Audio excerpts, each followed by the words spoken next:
Best Fed Beginnings at UF Health presents Prenatal Breastfeeding Education Module 5. This presentation is part of a series that will help you feel confident in your decision to breastfeed your new baby.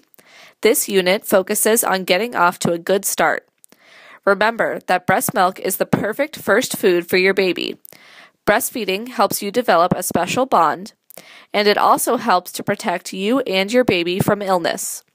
For the next few minutes, you will hear about feeding cues, positioning your baby at the breast, and latching on.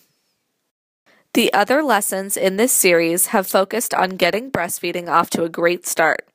Remember, start breastfeeding as soon as possible after birth. Ask for help. Remind hospital staff that your baby will be exclusively breastfed.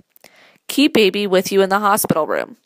Avoid giving pacifiers in those first few days and instead let your baby come to the breast if he wants to suck.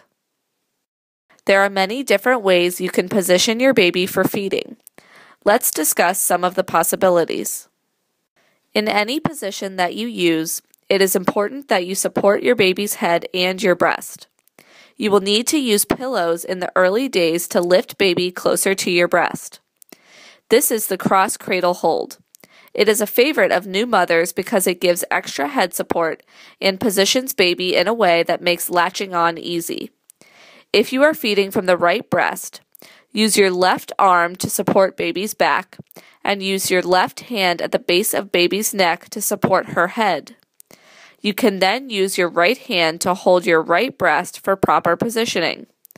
In this position, you can look into baby's eyes. The football hold is a good hold for newborns and for those moms who have had a C-section.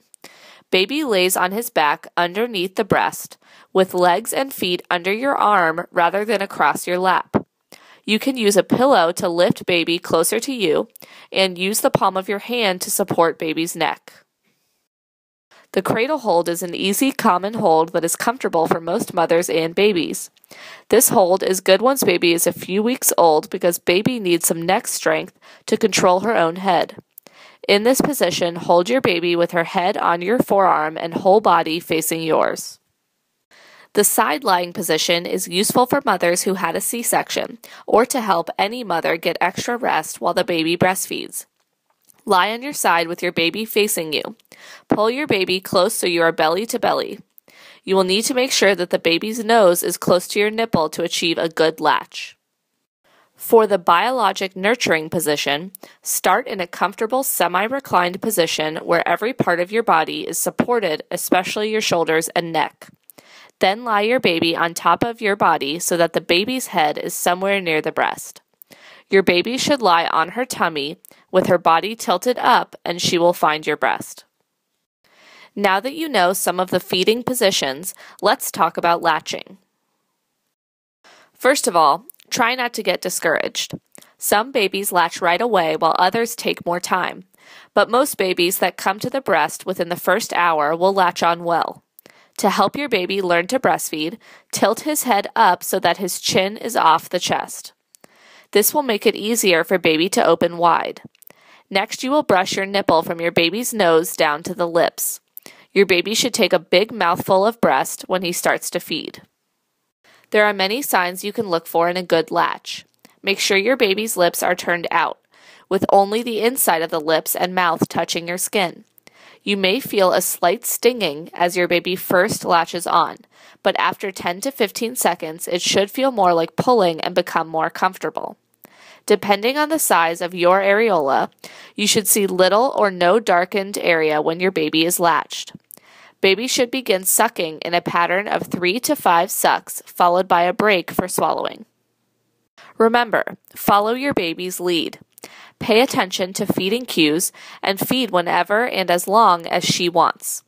Remember, breast milk is not only the best milk, breastfeeding also gives comfort to your baby. Listen and watch your baby for feeding cues to know when she is hungry.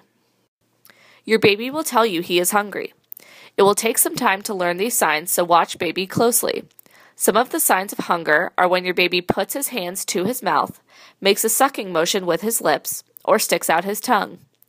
When your baby turns toward the breast and looks like he is searching, this is another sign. Babies don't have to have their eyes open to show you these cues. If it has been 2 or 3 hours since your baby's last good meal, there is a good chance that he is hungry. Speaking of feeding cues, you may be wondering what kind of feeding schedule to expect. Remember, feed whenever your baby is hungry. You can expect this to be about 8 to 12 times a day, or about every 1.5 to 3 hours.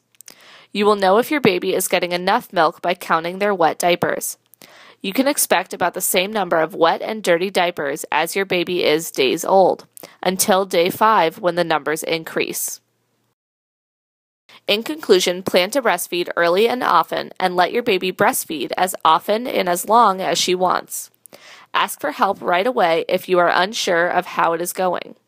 Skin-to-skin contact with mom and others helps your baby feel warm, secure, and helps with bonding. We hope that this presentation has increased your understanding of how to get breastfeeding off to a great start. Please let us know if you have any questions about preparing to breastfeed your baby.